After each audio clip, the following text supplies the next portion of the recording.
Right. Okay, so it's just on 4. We're ready to start. Welcome to everybody. I will introduce, as usual, John Very is on, what do you call it? Zoom. He's on Zoom. He's holidaying.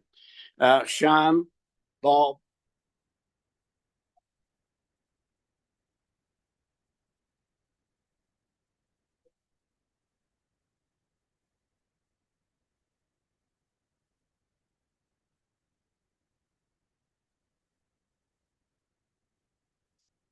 You didn't know this is what you said?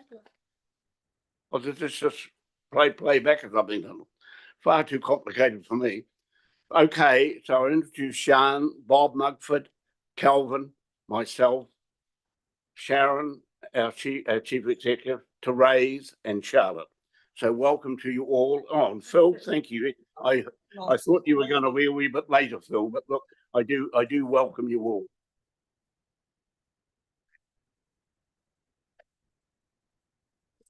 Oh, so we just carry on. Well, look, I'm just going to ask Therese to basically tell us what's actually happening today and making it so that we are a bit more public. So, Therese, perhaps. Thank you, Mr. Chair. So the meeting will be live streamed tonight. And I'll just ask members around the table when you speak, if you could just press your button on the right so that it turns red, and then you speak into it loud and clearly and it'll be recorded. And that also means that John Very will be able to hear us. And also any members of the public wanting to speak, there's a microphone on that desk, same thing. Thank you. And I guess, Therese, when I see the red light, I will acknowledge those people. Yes. Right, okay, so we have some, sorry, Sharon. I just want to acknowledge this is the first time we've done this, and we're doing this with remote wear. So please just bear with us, because I've got no doubt we'll have a few wrinkles that we will need to iron out as we go along. So I'm sure we'll deal with it with humour as we step through the process and just work out some of the IT challenges. Thank you, Mr. Chair. Thank you. Okay, well, we're open now for the public forum. We've got some people who want to address us. So, none of you fellows? It's just you. Okay, thank you. Right. You have to stand up front. Just consider just go and just introduce yourself, even though I know who you are.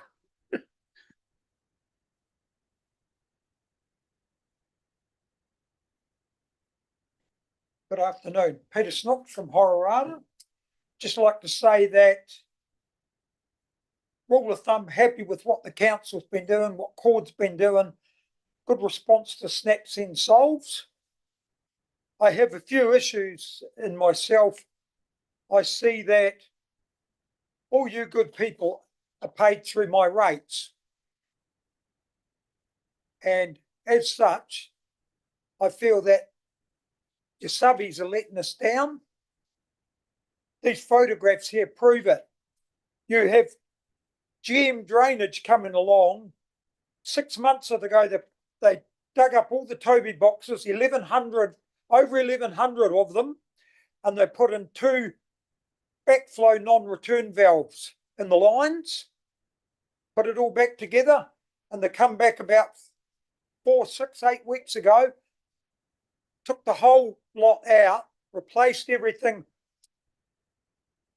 with new fittings and that. I don't have an issue with them doing it. I have an issue with, why did they need to come back 6 months later and change the system? What was the reason for it? How do you access that information? I can't. I can't go to Cord and say, or GM Drainage and say, hey, why did you do that 6 months ago? What happened to all the old bronze fittings? Whose scrap heap did they go into? Who's paying for all this? We are. The ratepayers paying for things. Is it another stuffer that's caused them to have to change their mind about what they're doing? I know water is a valuable commodity. The other issue I have is, when they turn around and fill the holes up with AP20, we're expected to mow the grass. Ford come along a few months ago and did a job there on a water leak. They filled it up with dirt and put some grass seed in it. Why can't these other subcontractors do the same thing? On that note, that's good. Happy with the work being done on the river. I sent Lydia Liddon photographs of that, and she was happy. So yeah, happy with what's going on there. Good to see young Kelvin there smiling. Thanks very much for your time. I'll just ask the board if anybody wants to make any comments or any questions.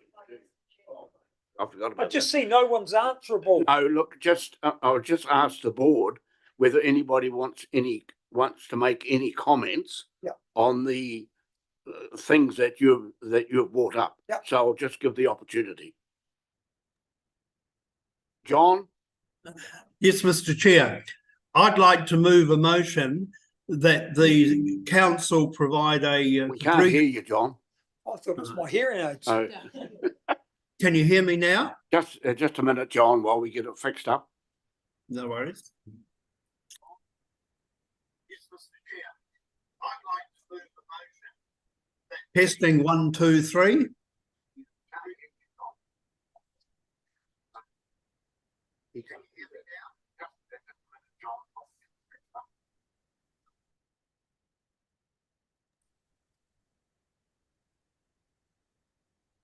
Hello, testing 1, 2, 3.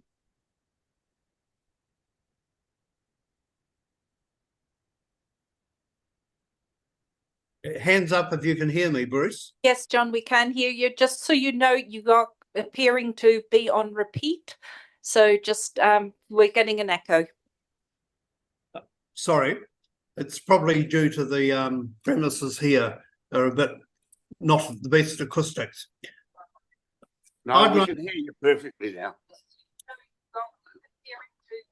I'd like to move a motion that the Selwyn District Council provide a brief response to the two issues raised, if possible, to the July. Just a minute, John. Just a minute. No. Can I just make a suggestion? Response to the two issues raised, if possible, to the July. Just a minute, John. Just a minute. Can I just make a suggestion, Mr. Chair, that can we just briefly pause the meeting for a second, just so we can check the IT situation and see if we can remedy this. John, I'm really sorry about that, but we're getting quite a lot of echo and backplay.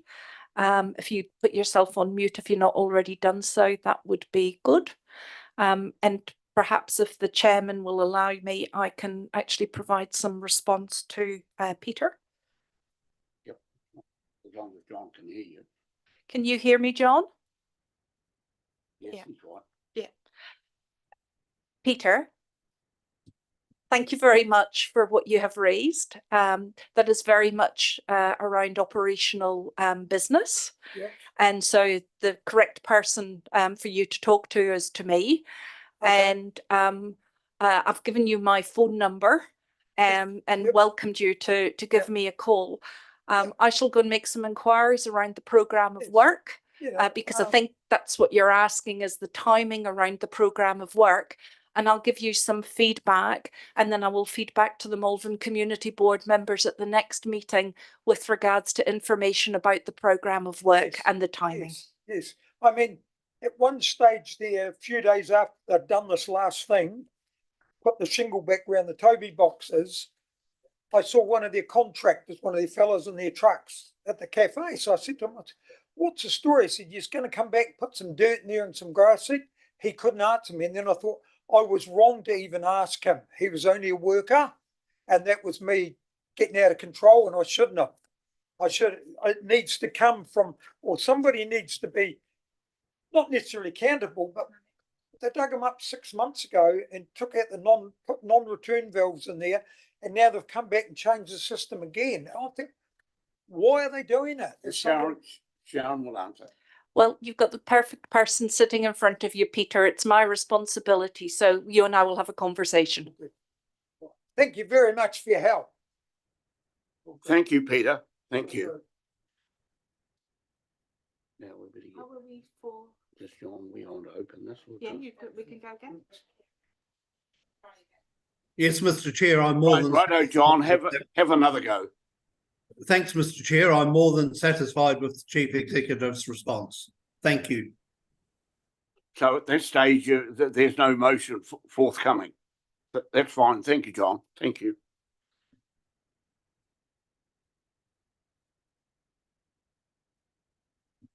Okay, so at this stage, thank you, Peter. Thank you. And I know the other people are just here to observe, but we welcome you. We really do.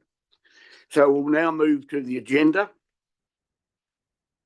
We have an apology where we don't have any apologies because our board is here. The item 1 staff presentation of the code of conduct. At this stage, we're going to incorporate it in with Sharon's report because the person who was going to do that is unwell, so can't be here today. So we'll do that as part of Sharon's report. Identification of any extraordinary general business.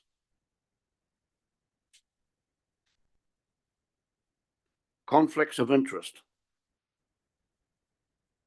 Yeah, I've got a potential one. One of my key clients is Lincoln University, and I note that in the agenda today we've got from Sharon, I believe, the Lincoln University Memorandum of Agreement.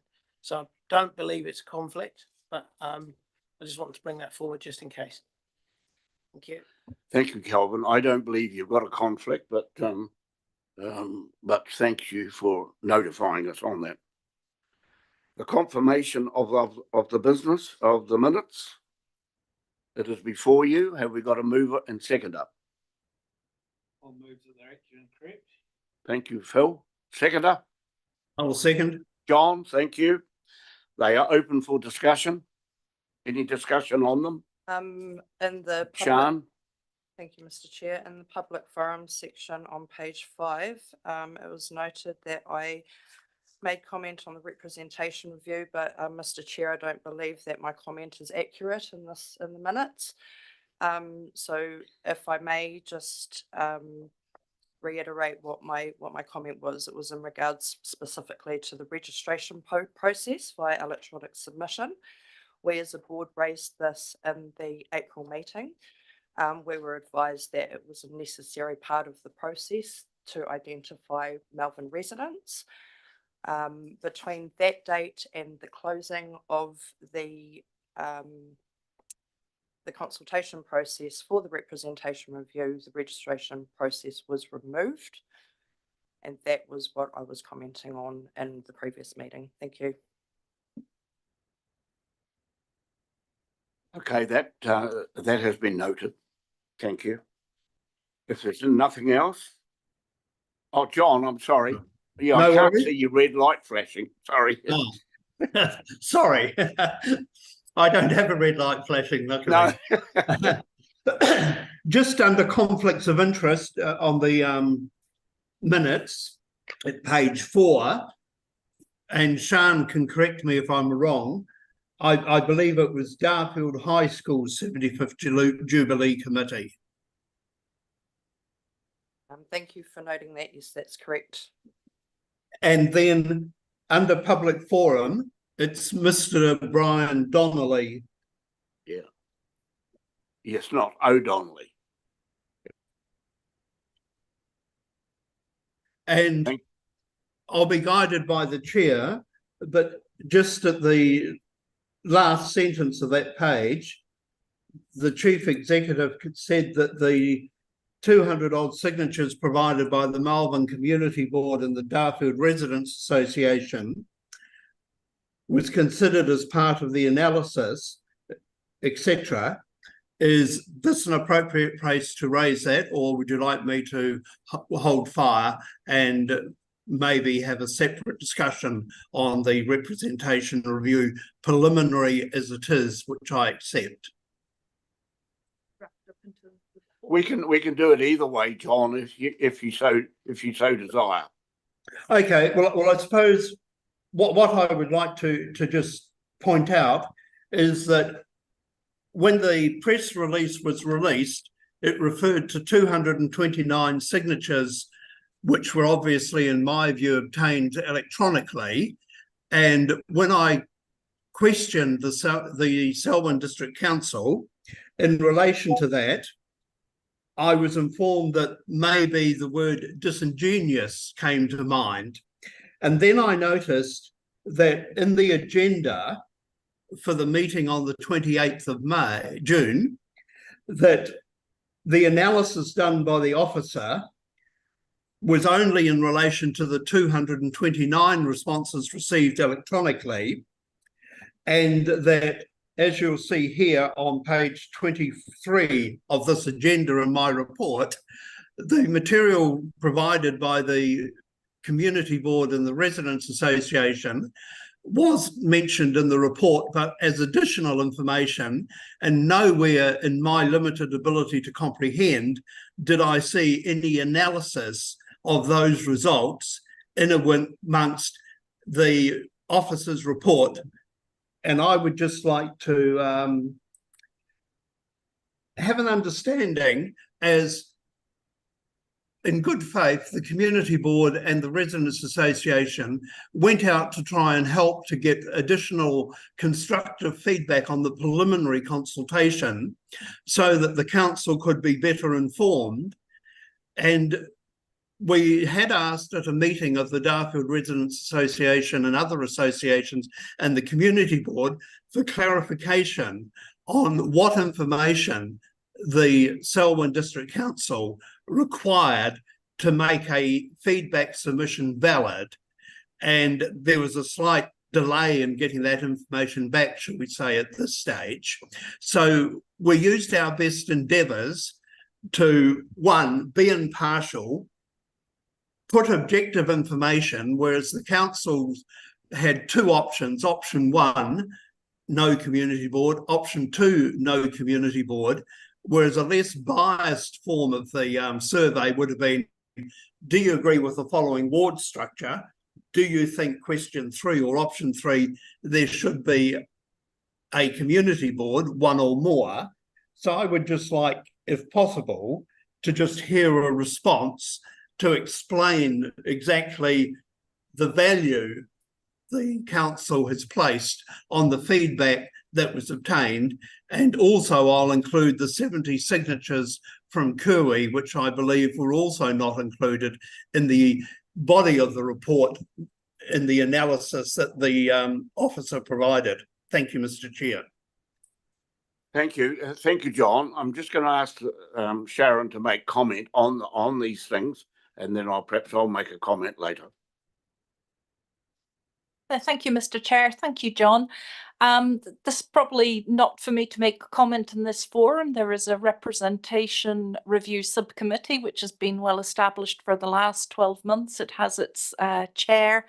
There is a meeting on the 9th of July, and I would suggest that that is the correct forum for you to come to and to raise any concerns that you may have with regards to the information and the analysis, because that was where the report was prepared for. Thank you, Sharon. Just further to that, John, I've also mentioned it to the chairman and also the author of that, what you're referring to, and it's going to be followed up. But at this stage, as I understood from him, the time was the constricting factor. So just as a point of clarification, Mr. Chair, I know that there is a process that the council goes through, and I would not want to interfere with that process, but I wonder that given the relevance, whether the community board could be provided with an update in real time rather than having to wait just for the agenda to come out.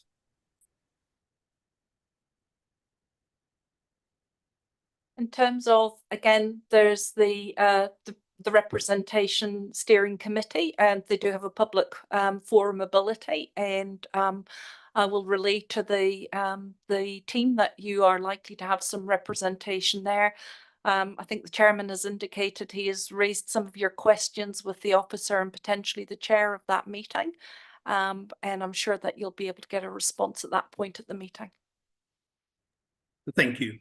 Yeah, I would just concur with Sharon on that matter. Kelvin. Yeah, I've just got a quick question. I think Sharon's already answered it.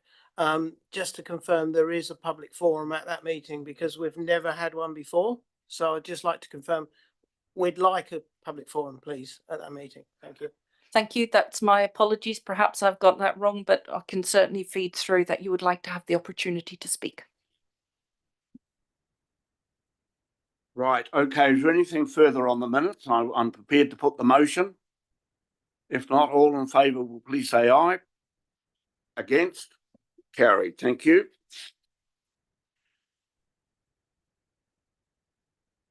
Any correspondence at all that we've got? Okay, thank you. The reports are already tabulated there for you. I shall move mine. Yeah, well, oh, you forgot those, didn't you, haven't we? I beg your pardon. Yeah, can we go back to the actions? If you look Page 10. as part of your agenda, page 10. Right, is there any comments? John, are you with us there on that? Mr. Chair, if you allow me to speak to the actions. Certainly. Yeah. So I believe that the board secretary, Therese, has circulated some information with regards to the awards evening. Yes. Yes, Yeah. that's all been circulated to the board meetings. And that there will probably... We'll be taking action on that. Yeah, so there will be some follow-up with regards to that. The Sheffield Pool Memorial Gate, there's the response we investigated, and that item is now closed. And the report on the Castle Hill trees, again, there's a report, and I think there's been some meetings which will be circulated in due course. The finance team have provided some updates with regards to the breakdown of the 101,000. The applicants who put in for requests for funding, I have written to those applicants and thanked them and explained. Photographs are completed and can be removed. In terms of the social media platform, we've shared the guidelines with Shan, and I think the social media policy as well. And they are guidelines, and those are live documents, so those could be removed from the action list, please. Thank you. Just in regards to the Sheffield Pool gates, what is going to happen to those? We've found where they are, but Sian, you were concerned of this, and I know Brian was of an opinion on those as well. Yeah, so Brian raised the issue, Brian Yes. Donnelly from Waddington, and I raised it in the meeting on his behalf, and I forwarded the response from council back to Brian. Yes, but is there anything else that you want to follow up now that you know where the gates are? I've not heard back from Mr. Donnelly on that matter. Right. Okay, well, perhaps that's a matter we should be taking up just to see if the gates are going to be used in the future, that they are at least protected now that we know who they are. I'm happy to follow that up with Mr. Donnelly, sir. Thank you. Any other matters there that you want any further discussion on? Right, if not, move on to the next is the reports. My report is there. I will move it. Is there a seconder? Thank you, Sian. That's seconded. It's open for discussion. I feel quite strong about the the representation review and also the in regard to our one representation. What's the other one? Representation and what we did. Long-term plan. The long-term plan. The long-term plan, well, it's more the representation committee, and I feel quite strong about that, the way that it was done. And I know at this stage, we brought it up at our Residents Association meeting the other night, and I think that the way I believe the future is from the ground up. And I believe that, and I think these people here are basically supporting that factor. So I just believe that we as a community board have done all we can at this stage, but we will initiate other things, which I've got in mind to bring up at the appropriate time. Sean? I was just wondering if you'd be able to give us a brief verbal report on the representation review subcommittee meeting that you attended. Thank you. Right, I'll put the motion on favour, please say aye. Against, carried, thank you. Sean? I'd like to request a verbal report from you, Mr. Chair, from the representation review subcommittee meeting that you attended. I haven't had one. We haven't had one since. That is in your report, Mr. Chair. I believe it's the 28th of May meeting, Mr. Chair. Oh, okay. I thought I'd given that, but okay, no, I will give that. Yes. Councillor Glidden and myself put a motion forward as an alternative to what was already there. We moved and seconded it, but it didn't go any further, much to my disappointment and to Lydia's, no doubt. The other thing I did bring up was the fact that under the proposals that went out, we gave the people no alternatives whether they wanted community boards or not. It was quite blank that the two recommendations were excluding community boards. And I brought that matter up, and that didn't go any further either. It was just interesting. After the meeting, I spoke with the chairman along with another fellow board member here, plus Councillor Mugford, and it was just interesting to hear his comments, which I find quite alarming. That things were said privately, if you like, which and they're not prepared to say it publicly. So I'll just leave that matter at that at this stage, but it's something I will pursue. I just feel that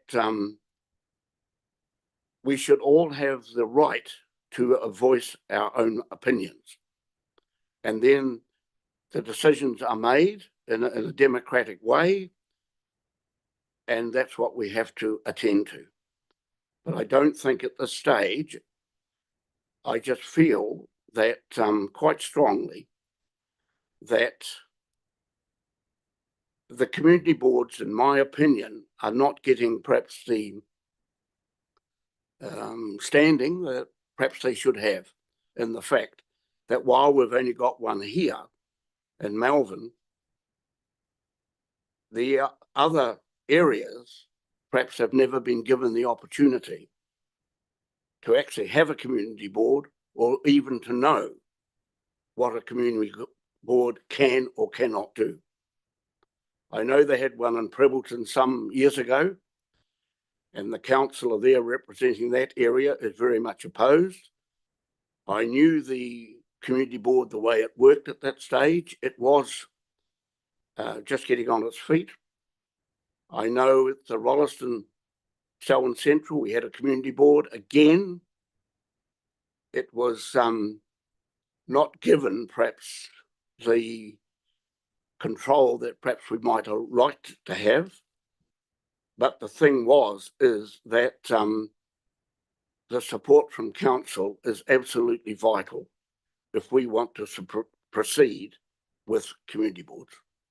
So that perhaps is my own opinions in relation to the report. Thank you, Mr. Chair. Mr. Chair? John, yes. Yeah. Yes, it seems to me it's a bit like a chicken and egg situation, that my interpretation from what you gave in the overview was that it seems as though community boards have fallen by the wayside in Selwyn because the council hasn't been prepared to give them anything to do, colloquially speaking. And I believe that that's the situation that this community board is in. And having read all the feedback attached to the representation review subcommittee agenda of the 28th of May, there was considerable feedback there that raised the issue that you've got to give them something to do, and there's got to be clear accountability, and that the board and the council work together. So I would like to move a motion, if I may, sir. The motion being that the board discuss whether or not there is merit in raising their concerns with the Local Government Commission in regard to the preliminary consultation. Although acknowledging it was preliminary consultation, any bias or failings in the preliminary consultation are more likely than not to have a consequential effect on the substantive next part of the initial report. Do I have a seconder, please? John has seconded it, John. Do you wish to speak to it? Yeah, I believe, and with the greatest respect, Sharon, that looking at the preliminary consultation on the representation review, and the feedback is supported from what people have been telling me, and other board members can speak for themselves, that one, it was put in and given low priority in the fact of access, because most people, fair enough, concentrated on the long-term plan, that there was only the one means of actually, to the best of my knowledge, submitting, and that was via the electronic means. And as my colleague Chan has sort of raised, that the rules for that were changed unilaterally and without any public notification. And I think that introduced a degree of bias, because people who arrived early on to provide their feedback and were put off by having to register and provide a password, or like me, couldn't remember their password, then probably gave up. But suddenly, mysteriously, but we have since had an explanation, the reason for the removal of the password became clear. And that was, I believe, because two people shared the same email address, and naturally enough, both of them wanted to have a say. I believe that was a foreseeable instance. And further, that I believe that there was no opportunity for any written feedback. And it seems that from the officer's report that the 229 responses that were analysed confirms that there was no opportunity for a written feedback. And this, I believed, disadvantaged people in the district who have poor internet access, so couldn't get in and do the form electronically, people in the district who may not have been as computer savvy, and I refer to my previous thing that I said younger. I didn't mean to be discriminatory. I meant didn't have other people to help them do the form. So I think that there's an inherent bias. And also, finally, that with the greatest respect to everybody concerned, getting 229 responses from a population district of 50,000 people aged 20 and over is a fantastic achievement. Thank you. Thank you, John. Is there any other comment? Sian?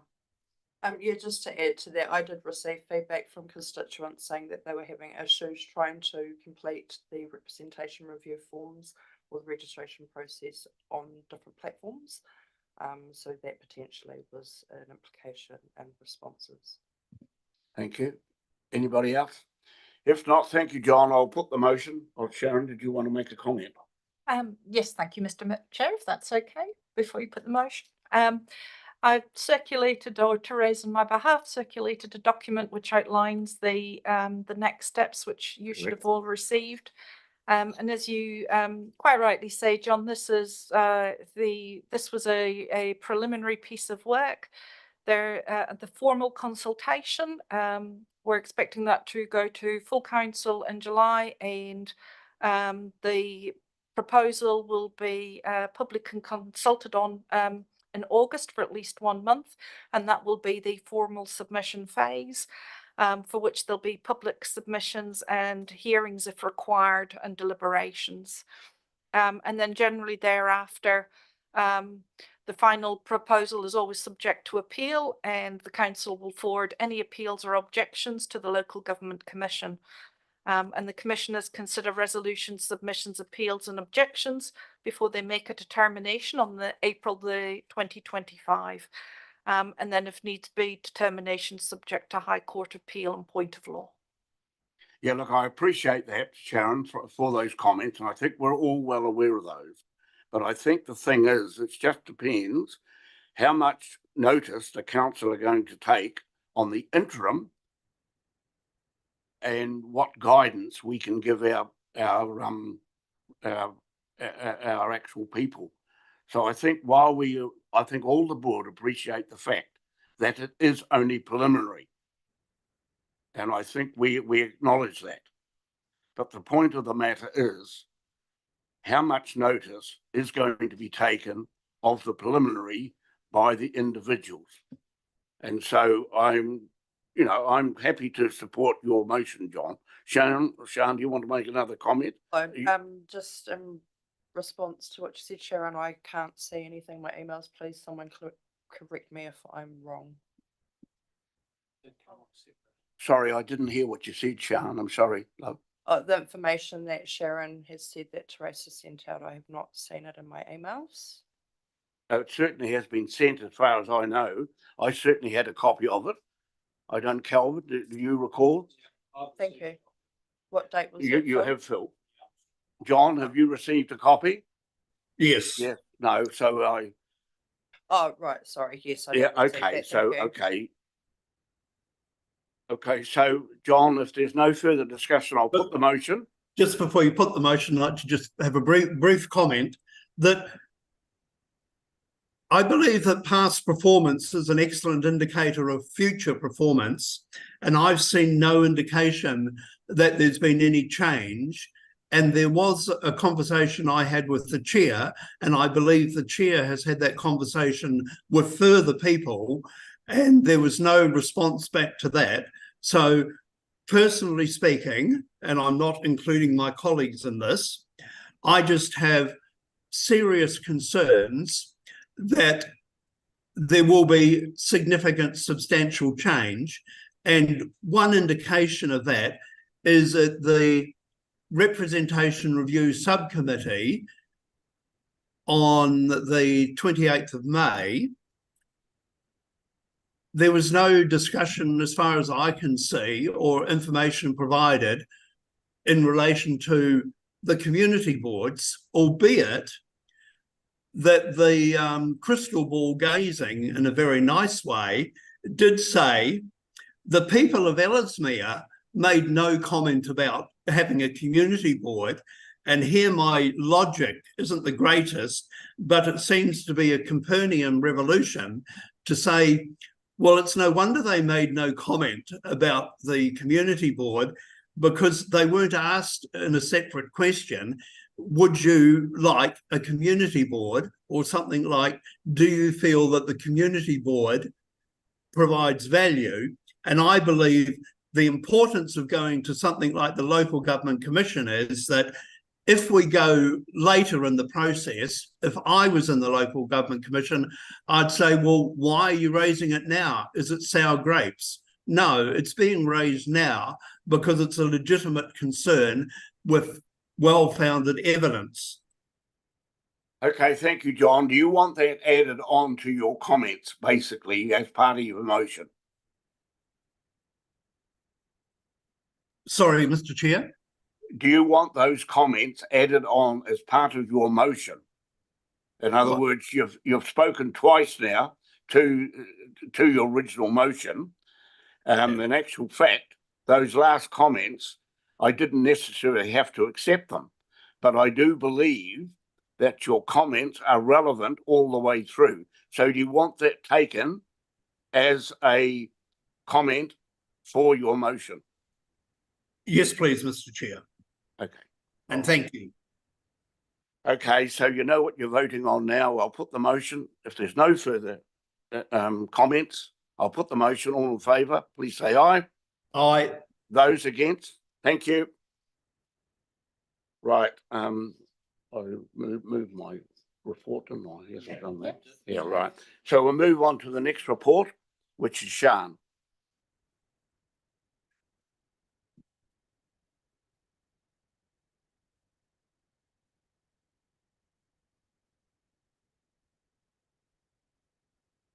Any discussion on your report? I've just noticed a wee typo that I've put in there under the MCB RA workshop. In regards to reporting, I've said less than CB. Please note that is meant to be MCB. Just a slight brief report on a couple of verbal report on a couple of things that happened since this report was written, mainly in regards to the MCB RA workshop and the Matariki events. I just want to make note that the majority of the conversation at the workshop was in relation to the representation review, and that has become a focus for the Malvern community groups, and that we will be working together moving forward. My second comment would be around the Matariki events. This weekend was Matariki in Malvern, and I was invited along, which I was going to be attending anyway as a parent, invited along to represent Malvern District Council. I knew I'd be busy, so I asked Calvin to come along to do the dignitary stuff. So thank you very much, Calvin. I just want to say I really appreciate that, because I would not have had the physical capacity to be backstage and on stage at the same time. And I guess the only real thing is I'd like to maybe recommend that going forward, that Matariki and Malvern be acknowledged by Malvern District Council as one of their Matariki events. I've noted that their first identified event for Matariki is Manawatia Matariki, which is on Thursday at Te Ara Aotea. But there was a lot of sponsorship from the Malvern District Council to make Matariki in Malvern a success. So I'd like to recommend that the council acknowledge that as an event that the council is a part of. But I'd just like to say that it was amazing. It was packed out. The performances were amazing. There was contributions from all of the schools in Malvern, bar 2 primary schools. And so, yeah, it was a very successful event, and I know that it was much appreciated, the contributions by the Malvern District Council from the community. That's all I have. Thank you. Thank you. Just so I will ask the board, though, if Calvin is going to represent us, he then does have the opportunity to claim mileage, etc. Is the board happy that Calvin goes there in the official capacity as far as the board's concerned? Okay. I am, Mr. Chair. Thank you. Okay, I'm prepared to put your report forward. All in favour, please say aye. Oh, John, beg your pardon. Sorry, just one point. I don't appear to have received the minutes or record of the RA Community Board meeting. Have I missed them, or are they in the process of being prepared? User error. Sorry, John, I will forward them to your private email. Apologies. And to you, Phil, sorry. Thank you. Okay, I'll put the motion. All in favour, please say aye. Against, carried. The next one, Kelvin, please. Yeah, I'll move my report. I'll second that. Any comment? Kelvin, please. I've got a few comments, verbal, because the events have gone past now. The first one's about Matariki. Excuse me, Mr. Kelvin, can you speak into your microphone, please? Oh, sorry, didn't turn it on. Sorry, technology. Sorry. Thanks, John. Yeah, so I'll speak about Matariki first in Malvern on Saturday.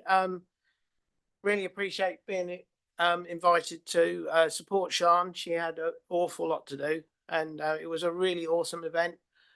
Great hungy as well. I've never had lamb, chicken, pork, and beef all at the same time, so that was awesome for me.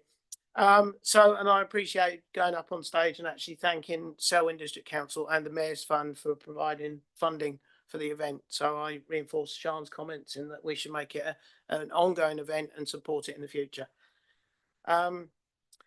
So that's Matariki in Malvern. I've also attended Kirwee Residents Association meeting. Thank you to Sharon for attending the meeting as well. There was 7 main issues that I picked up on. I've got this written down so I can hand it on to everybody to get the details. So 7 main issues. Speed reduction in Kirwee on the main highway was talked about. The toilets in Fowler Reserve have got funding, I believe, but they're not able to happen until that speed reduction is undertaken. That's obviously to do with NZTA, and we have to keep contacting them and keep encouraging them to change it, I believe, down from 70 to 60, as far as I'm aware. People not stopping at the stop sign off Courtney Road onto the highway. Again, right on the edge of the highway, but we still need to work out how we can support the community and making it a safer place to live. Anzac Lane scan, I believe there's been some activity on that. Nari's been keeping me informed. There was a scan that was required prior to starting the work on the new memorial.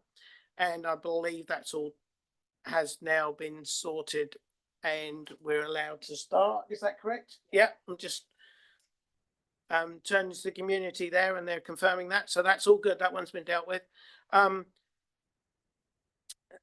The group also asked about funding priority in the reserve. Now there's not a reserve committee and could they be involved? And I believe that's in hand as well. There's going to be one point of contact for people in the community to make sure that they have some influence on the right projects to be funded first, as there's no reserve committee now. Tramway Road, there's a well on Tramway Road which was put in by the council and it's not on the council register for property. So we were asked by the community if we could make sure that was on the council register. And then the last one was on that item, there was one additional item, was the fire hydrants that need vegetation clearing. That's a general thing, I believe, around Selwyn District, as well as particularly around Kirwee. And there's one urgent one on Crozier Drive, which is has actually got flax growing up, so you can't see it right now. So we need, that's a safety issue as well. So, and Sharon did suggest that we'd get something overall done about that across the district. Maybe you'd like to, Sharon? Yeah, no, thank you, Calvin. Look, I have a good relationship with the Kirwee Residents Association and we have regular emails and close off loops of some of the challenges. So we'll continue to tic-tac along those. I think we've got a good track record of getting challenges closed off and we'll continue down that pathway. Thank you, Sharon. There was one additional item that did come up at the Kirwee group while Sharon wasn't there later on, which was the residents are concerned about the lack of major works notifications that are coming up in Kirwee. So there's been some major works occurring in Kirwee and they haven't been notified. So they're wondering what's going on and it would, I understand it would be a normal situation, they'd be notified. So maybe you could take that one back as well for us, Sharon. Thank you. The other part I've got to talk to verbally is on the finance side of things. It's in my report. There's some comments that I'd asked last time and I've had responses since the agenda was put out. So I'd just like to talk verbally to those. And I've got it in writing. So the 22-23 statement, we just asked for a confirmation of what the figures were. That seems to be all self-explanatory and seems to be, this was when our current board was in place from October 22 to June 23. The opening balance was 69,438, i.e. our surplus at the beginning of the year. Our closing balance was 99,294, which is a surplus. That increased by 29,000. So this was made up of an underspend on our operational costs of about 6,000 and 23,000, nearly 24,000 from our revenue. So it seems that the revenue was more than budgeted, and that was something to do with the rates, I believe, the targeted rate, and the 6,000 was the underspend overall on that period. The surplus of 99,294 was then transferred to the 23-24 statement, which was what I was expecting. So that's all good. So 23-24 statement, there's not actually any amount shown for May 24 for vehicle expenses or remuneration. So that's a bit of a concern. So I've made some assumptions, and I'll put those assumptions, I've written them down to try and get some idea of where we actually stand right now. There was also a figure of 778.58, which was incorrectly put into the advertising budget. Council told us last month that they were going to correct that and take it out of that figure. That hasn't been done. So just if we could get that corrected, that would be good. And there was a figure of 2,354.61 from Sister Cities that we believe was incorrectly just booked to us without any consultation. And that still sat there. So we'd like to discuss that in detail with Sister Cities or with council, whatever's required. And I've also excluded the 10,000 for the election costs, because we believe should go under the line, i.e. it should be out of the surplus. So it should be in our accounts, but not in our operational costs.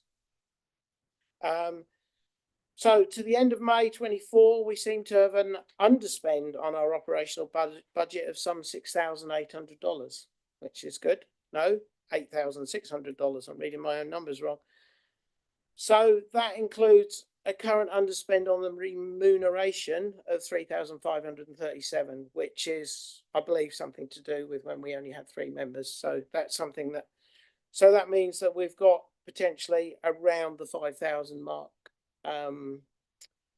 underspent currently. This is as of end of May. So it doesn't include for the conference attendance costs, which obviously will consume part of that, as we're doing it over 2 years. So I believe that's about right from the numbers I've been presented with. The support cost, it's mentioned as 84,000. It's, if I gross it up to a year, it comes up at 101,688. So it's a similar 101,000.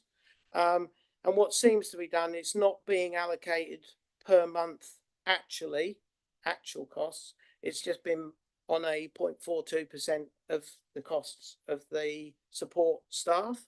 So that's how it's being allocated each month, but just on a percentage, not on an actual basis. So I'm just making that clear to the whole board. That's how it's been allocated. It's not being allocated on actuals or invoices or anything like that. So there's an adequate explanation of those costs, and that's my summary of it. And in this situation with the 24-25 statement, I've actually got, I've emailed through to Sharon and governance today what we believe we agreed. And I think it's just to make sure what council have told us is that 25 will be agreed July, maybe August, when the long-term plan is agreed. So we have a draft document in place, which I believe we're all agreed at. And I was just clarifying with Sharon and council today that that is the document that we're using. And I believe the board are all in agreement with that because it's been circulated to them today as well. So that's my comments on those 4 items there. And I'll Thank you very much for listening. Yeah, awesome. Thank Are there you. any questions of Kelvin? John? Mr. Chair, I've got to put that down. John, are there any questions of Kelvin?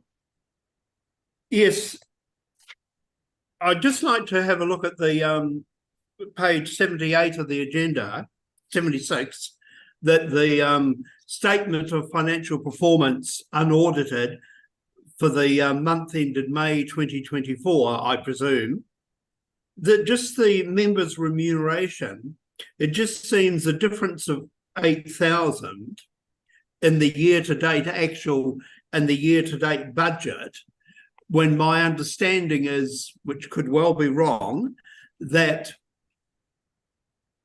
when there was a period where there was not a full board, the remuneration was redistributed amongst them. And I'm just wanting clarification, please, that I would have thought that the year-to-date actual and the year-to-date budget should have been in closer alignment than $8,322 variance. Yeah, I can explain some of that, John. What I've noticed in that statement is the month ended May. If you look down that column, the first left column, there isn't any members' remuneration comes off there. It should be 4,785.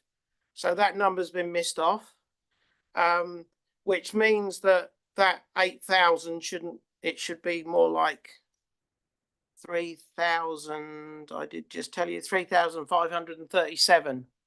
So there's the May figure should be there. That would then take the 8,000 down to 3,000. And that 3,000, that's the number that I'm saying that there is a discrepancy there still. My understanding as one of the members who has been through the whole term, I understand that we've been given some extra remuneration to cover that period. So I would therefore expect that that number should be, that 8,000 should not be 3,000, it should be almost zero, as in it should be balanced and we should be spending it exactly as we should be. So I'm not sure where the 3,000 results, but yeah, you're correct, John, to spot it. The 8,000, I believe, should be 3,000, and I am concerned that there's still some remaining funds there. Can I ask, John, is there anything else you want on that?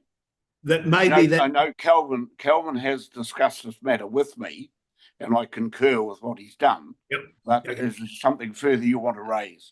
Yes, I suppose on page 75, the statement of financial performance for the financial year 2022 to 2023, I just note that it's unaudited. Is this a typo, or is the statement of financial performance for the year 2022-23 yet to be audited? We'll be going through the annual report process pretty soon. But this is in the past. I would have thought that 2022 to 2023 was a historical matter, not something that would go through in the future. Yeah, it's I'm sure the unaudited is not entirely correct, but I'll come back to you on that. Thank you. And then if we go to page 77, and I must say that I really do appreciate getting the line-by-line breakdown, that just a point of clarification that we don't need to take time discussing now is that the editorials that we provide to the Malvern News, we appear to be being charged for, and I will raise that at our next meeting. And also, if we go down to the costs of staff employed, at the bottom of page 77, we've got in July 23 a wages or remuneration, and no disrespect, Councillor Mugford, but when we have a councillor attending these meetings, is that cost offset against the community board, or does it come out of the councillor's general remuneration? We have there is one remuneration pot for Selwyn District Council that makes up councillors and Malvern Community Board members.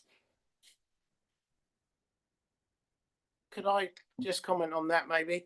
That figure of 474190, that, as far as I can work out from the figures, is actually just the 5 community board members and the chair gets double, and that divides up to what we actually receive.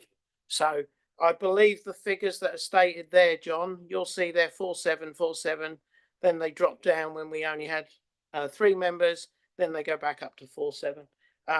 And you'll see in April 24, there's a 79. I'm not really sure about that. I think that's 2 months being booked at once, perhaps.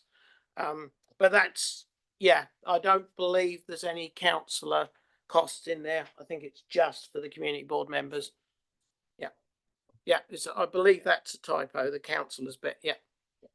Thank you, Mr. Chair. If there's no further discussion, I will put the report. All in favour, please say aye.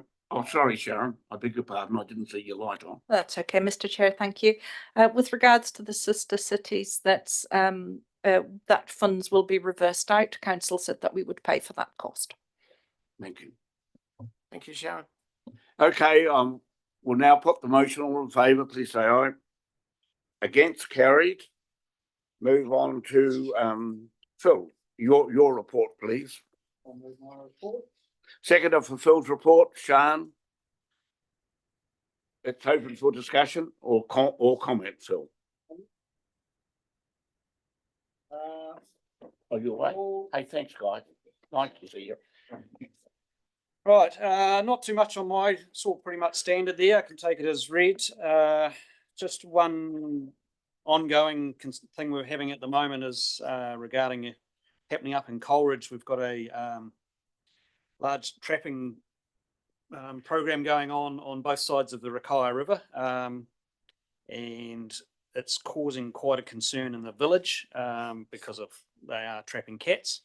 So what's happened is that this program has been going for 6 years on the south side of the Rakaya River, and this year it's come across to the north side.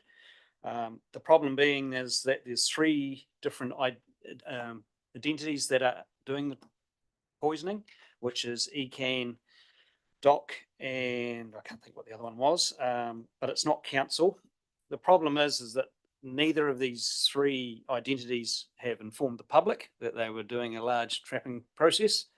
Part of the trapping is that every access to the river has to have a sign on it, public access, which means that all the council-owned land has got trapping signs on it.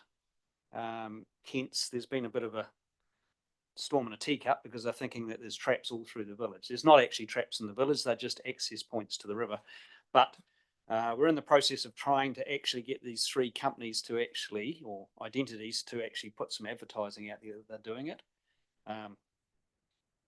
And we're not talking a small process. It is, most of the traps are on private property, and in the law, the fact they're on private property, they don't need to advertise. So all the trapping's being done on private property, yet it's in the riverbeds and where everyone, the public is.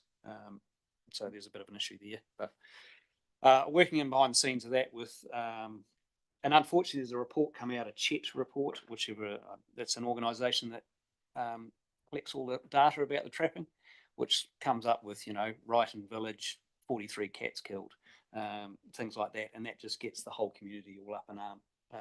So there's actually been nearly police called up there at the moment. It's quite, and the council name has been thrown into it, but we're in the process of telling everyone that's involved that it's got nothing to do with council, because they don't actually have any trapping done on their land. But no, that's my only one. That's an ongoing. I'll hopefully get that settled before the end of the month. Other than that, usual meetings off to, no other major concerns. Oh, the other one was the tree block up in Coleridge. It's actually on Manawa's land, which is the old, what were they? Trust pair. But the council used to contribute towards it in the past.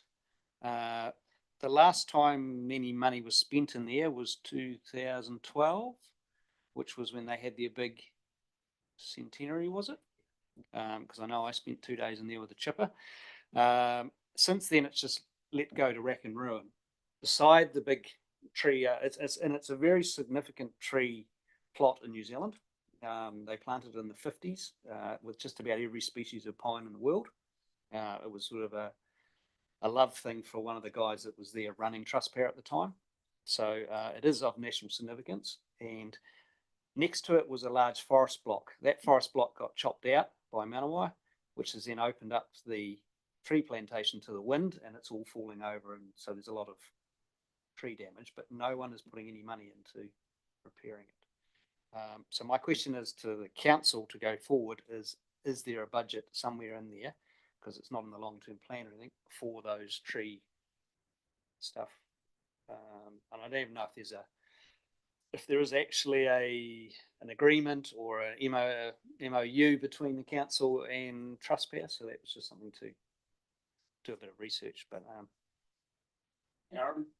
Yeah, thanks, Phil. If you'd kindly send me, are you all right to send me a quick email so I can follow up? I'm not over the block of trees or the detail Yeah, of it it. was in that first email I did send Did you? through, but Okay. I've had no response from council on Have you any of not? those questions.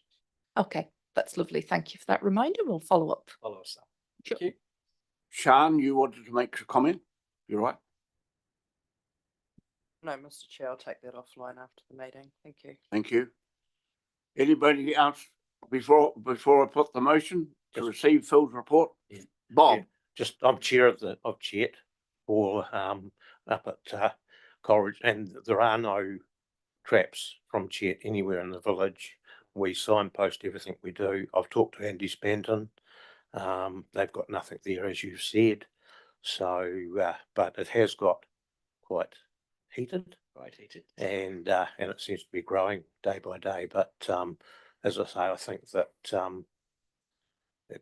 it's, and I will say that the report which I've said that came from Chet, which was misleading, I don't believe, after having read it 5 times, I don't believe it is misleading. So the trouble is that coordinator put that he had traps himself in the village, which were private, but it was definitely not Chet. And there's also, we supply some money for culling blackback gulls, and that has been lumped in with it as well. So it's way out of hand, and I hope you can sort it. Thank you. Thank you, Bob. If there's no further discussion, I'll put the motion. All in favour, please say aye. Against? Carried. Thank you. John? Thank you, Mr. Chair. I suppose a concern I've had since being a member of the board is that there doesn't appear to be very much information coming from the council to the board. I'm fully aware that we're board members, part of the Malvern Community Board, and we're not councillors, part of the Selwyn District Council. However, the Community Board does have a statutory print of acknowledgement that it exists to work with the community, and there are a set of delegations. And I suppose on page 21 of the agenda, that the question I have on a global issue is that given the significance in relation to the long-term plan and the Sheffield Memorial Pool, I just wonder why... John, could I interrupt you? Would you move your report for a start? Sorry, I'll move that my report be accepted as read. The seconder, Sian has seconded it. Sorry, Continue. Sorry, Mr. Chair. That it was kindly supplied by Councillor Glidden on page 21, as I said, the Sheffield Memorial Pool submissions, and just a constructive point in the way of going forward to involve improving relations, in my view, between the board and the council, that is something that I don't expect a detailed analysis of everything in the long-term plan, but I would have thought that something like the Sheffield Pool, that something like the Sport and Recreation Centre, that this sort of analysis that's already been done by the council and costs very little money to just someone to provide the board, maybe in the chief executive's report as an attachment, like the code of conduct, would have been a helpful way of acknowledging the worth and value that the community board can provide if we're given an opportunity, because it gives us an opportunity, and here I'm a little bit self-serving, in maintaining our own value to the community, because I feel that if we have more information, we can proactively work with the residents' associations and community associations until the council makes the decision that the community board is no longer in existence and deals with these associations directly. And that would help improve communication. And I think that the only other thing I'd like to do is page 24, point number II2, that is that I just found it a little bit puzzling that the consultation activity included, second bullet point, printed information and feedback forms. And I must admit, and maybe it's because of my advanced age, that I have not been able to find a feedback form, nor have I spoken to anybody who was in the privileged position of being able to submit a feedback form on the preliminary consultation part of the representation review process. And finally, D, the quality drinking water event going out on the 18th of July at 7:30 in conjunction with the Darfield Residents Association. And again, I would like to, seeing as I throw a few brickbats around, maybe throw a bouquet to the Chief Executive and the Council and thank them for their contribution and their willingness to provide speakers. And that will be going out shortly and being publicised. And there seems to be quite a bit of interest. So naturally, you are all, including yourself, Sharon, invited to attend if you so wish. And that is all for me. Thank you, Mr. Chair. Karen? Thank you, Chair. Thank you, John. Just with regards to item D, what I would say is that you've got some critical groups missing in terms of ECAN and Tamata RFI with regards to your panel, and those are the groups that are probably more compelling than SDC from the view that we have drinking water. So to get the most out of your panel, I would suggest, if you haven't already done so, that you invite ECAN and Tamata RFI, because actually they have a far larger part to play. My comment at this stage would be that there's been sufficient information around about who the speakers were, and drawing it to the admission, which I sincerely apologise for, to my attention at this stage, I think would be logically very challenging to try and get it done and changed. But thank you, and I will note those groups if there's any future and follow-up. Thank you. Any further discussion? Phil, could I ask, have we got the farmers representative? No, I've struggled to get a farmers representative because of people that are on that group. So that's been where my struggle is on that one. My next port of call is I'm trying to get the people from CPW, which run the biggest water testing in the whole area, to put a representative forward. And there's a guy there, I've got a name, who is actually an expert on nitrate. So that's probably a more, so it's, I went to our local catchment board, catchment group, and they are unwilling because they're only in their fledgling state, which is the sorry, I can't pronounce a new one that's just been set up over the whole of, and they aren't prepared to stand up there either. So. Thank you, Phil. Appreciate it. Yes, for information only. Come over here, Harvey. Yeah, thanks. The Residents Association are running this nitrate in water. It's to be a community panel. It's not to be a debate. And we have a selection of attendees that will be representing the various interests, including council, Greenpeace. We did offer a farming representative. We have some experts on water quality already. So I think at this stage, we don't need any other representation, and we're quite happy to we will not have a farming representative. That'll solve the problem. But it's a public meeting.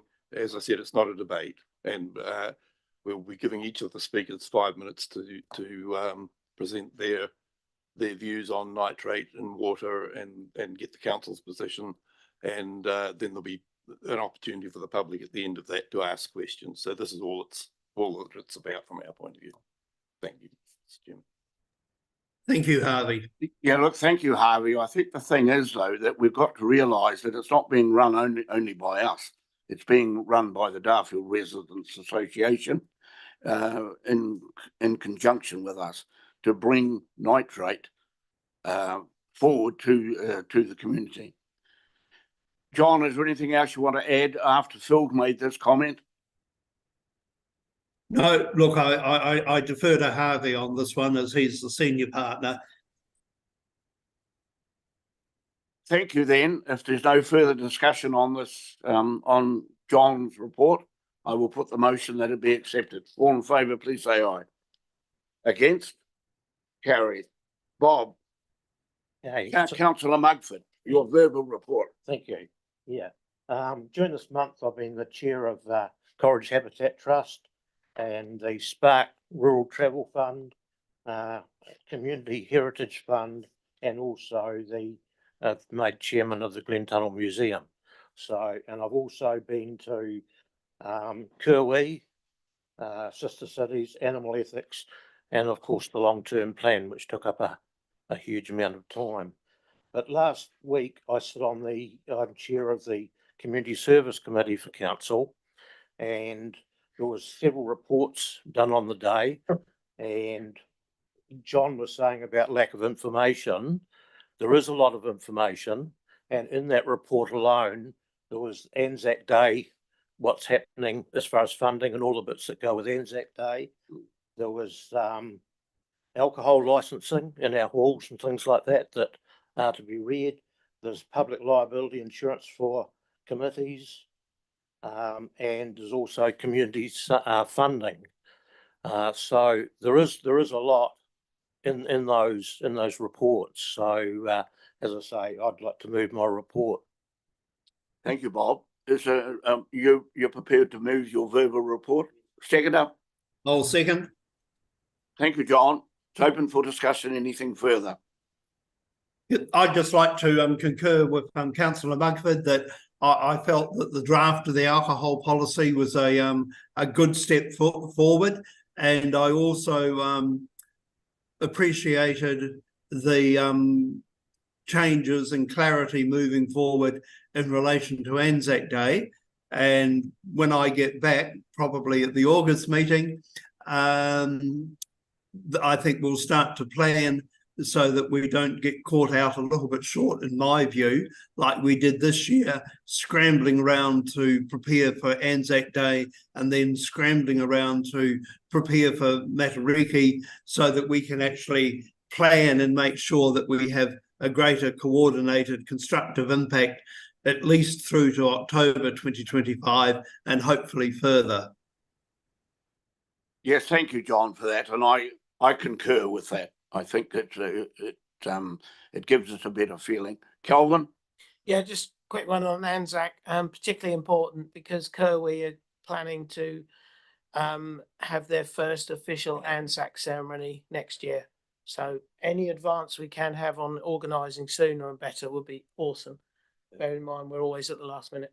If they can get hold of the community service group and put their name on the list, because that's Bob, would you mind just repeating that, please, so that John can hear that? If Kirwee could just put their name on the list with the community service people, because otherwise there's Glenroy is another one, and there's a couple. So yep, I'll deal with that. Thank you. If there's nothing further, I'm prepared to put the motion that we accept Bob's, Councillor Mugford's verbal report. All in favour, please say aye. Against, carry. We move now on to page 26th, Chief Executive. Thank you, Mr. Chair. I will take my report as written. Draw your But I just at this stage that I agree that, I'll move that we accept your report as written, and then I'll ask for discussion on it. Phil, you're prepared to second that? Yep. Thank you. Thank you, Mr. Chair. Just draw your attention to the Lincoln University Strategic Partnership, which has been signed last week or a couple of weeks ago at Council. So this is a really great opportunity to have a more formal commitment between the two large organisations and seek some strategic and enabling opportunities for the Selwyn district. And also in terms of the documentation that we've provided that Steve was unable to attend and talk about, is that we've provided an update on the code of conduct, and in keeping with MCB, we just wanted to share that update with you that has been approved at Council and will come into effect. Question to you, Sharon, in regards to your submissions to ECAN. Do you want to make any comment on that or clarification? Because you're going for option 3. That in the council's opinion is the most effective. Yep, so there was some options circulated, 3 options circulated to Council, and that was the one that they chose to go with. I must congratulate you as being an old student of Lincoln College. It wasn't university when I was there. I think it's a great thing that the council and the university are now holding hands, because I think even when I was there and in the former years, there was always a little bit of anti of Lincoln University or Lincoln College as it was in those days. But I think it's a great step forward, and I congratulate both organisations. Anything further on Sharon's report? No, just on the ECAN. Calvin. Yeah, I'd just like to clarify you've said the updated code of conduct will come into effect. Just want to clarify how it applies to Malvern Community Board members, because obviously that code of conduct naturally applies to councillors, I believe. So I just want to clarify how it applies to us. So in terms of the orientation that we provided under the Local Government Act, Code of Conduct applies to elected members and community board members. Come on. Thank you. If there's nothing further on Sharon's report, sorry, John. Yeah. I'm a little bit all prepared. I read the code of conduct as provided, and there's 2 points that my understanding was that if a policy, which the code of conduct I believe fits under rather than guidelines, is being revised or updated as they are from time to time to ensure currency, that those involved, that is, those to whom it applies or may apply, are generally involved in the consultation or have some input. And I was just wondering whether Sharon can advise the involvement, as I'm new to the community board, as you realise. It may have happened before I joined, in which case I apologise, but I would be interested to know the degree of involvement and consultation there was with the community board throughout the process, please. Yep, thank you, John, and you're quite correct. In terms of these have been circulated, they've been through to risk and audit as a first step, and through to council, and now they're through to the community board. And in terms of this is about best practice and following the legislation. So there's not a huge amount of room for manoeuvre. No, look, I acknowledge that. So, and thank you. I really appreciate that we had the opportunity to provide some feedback on that. So, Mr. Chair, may I move a motion? Yes, carry on. I'd like to move that the Malvern Community Board take the time to consider the code of conduct that was provided and then provide their written feedback to the Selwyn District Council in a timely manner. Seconder, Kelvin. It's open for discussion. Nothing more to add, John? Thank No. you. I'll put the motion. All in favour, please say aye. Aye. Against? It's obviously carried. There must have been some abstentions, but okay, it's carried. Thank you. Anything further, Sharon? Thank you. Right, Sorry, Mr. Chair, I do have just one question. Sean? In the CE's report, there is reference to local government legislation in regards to recognition of Māori wards by local authorities.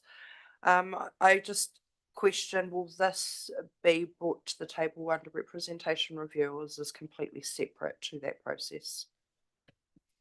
This has been separate to this process. And can I ask if the council has been involved in this, or is this been a council staff decision? No, so this is following conversations with our runanga, and it's been a long held view of our runanga partners that they do not wish to see Māori wards established, and their view has not changed. Thank you.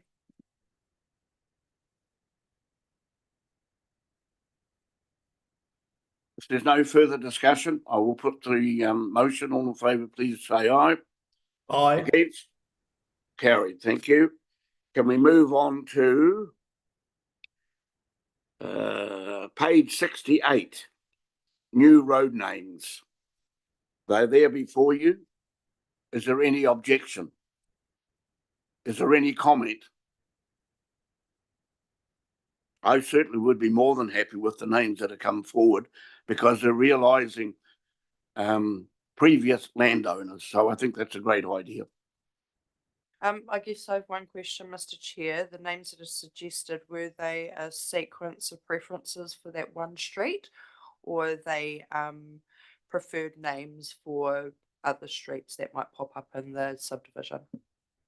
Thank you, Sean. I had the same question because we've only naming one street yet currently, and yet on their proposal there are a number of streets. So, do you want us to take that question up? Only really if it's the answer. No. I mean, I think it's relevant. Bob, Councillor Mugford. It's normally the street that you're looking at is the street that you're doing, and the rest are names that could be used, but they might use them for another street, but might not. Yeah, but I'm sorry, Sean. Yep, so you have the list of names that are there available and a recommendation around Joblin Street, but if the board wish not to have Joblin Street, then you can pick from one of the names that's available if you'd prefer to have something else. No, I don't think that's, well, I just don't take that to question. Currently, we're only naming one street in their development. And if you look at their planned development, there are a number of streets. I think the thing is, though, that's a question with, and which I agree with my fellow board member, is the rest of the streets, are they going to use these names or are they going to have some other names? If this is just in relation to the single street, I've done a quick search on Joblin and Canterbury, and it seems that the Joblin family is still very active in the Selwyn area as well as Christchurch. And it is what for, yeah, it is for the one street, Bruce. And they might choose to use those other ones on the other streets, or they may not. Okay, so subject to that, we agree with the naming of this particular street. All in favour? Phil, I'm sorry. Just, No. we're still discussing. Second it, then we can open it for discussion. Oh, I can second it then we can open the discussion. Right, okay, thank you. Just a question, why are we only doing one street and not the whole subdivision? It seems a waste of time just doing one street at a time. This is going to keep popping up again and again. Wouldn't, when you put a subdivision in, put all the street names? That's my question.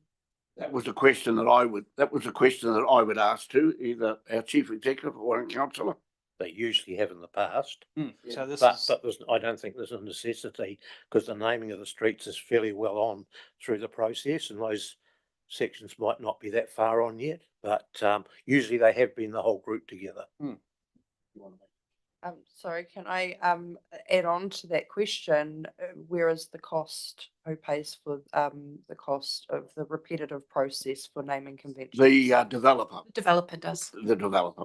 Thank you. So that would be irrelevant for concern to constituents and ratepayers. Is there any further questions on it prior to putting the motion that we give permission to name one street Joblin? All in favour, please say aye. Aye. Against, carried. Thank you. Right, we're getting through. Oh, this estate plan, what's that on? 1472.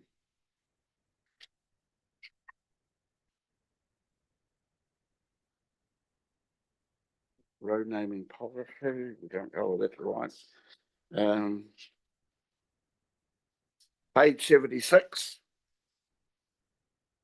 Financial report.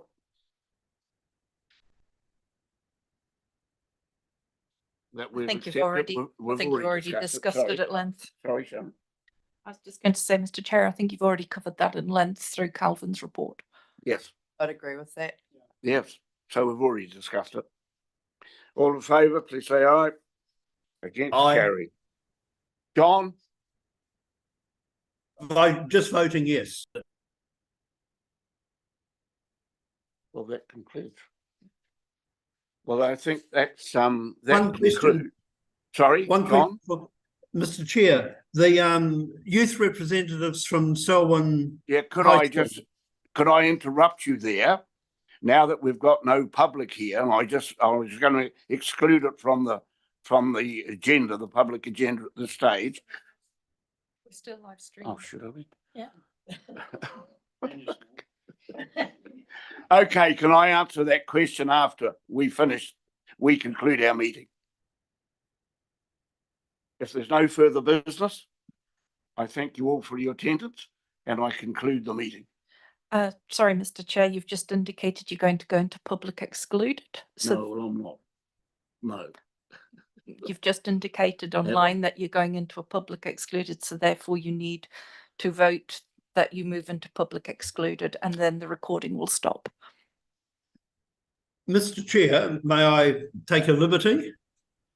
I'd like to move that, or I'd like to suggest that maybe you rescind the decision to go into confidential and the meeting finishes. Is everybody in agreement with that? If that's the case, those in favour, please say aye. Against? Aye. Carry. Thank you. Again, I thank you all and those people who have been live streaming with us.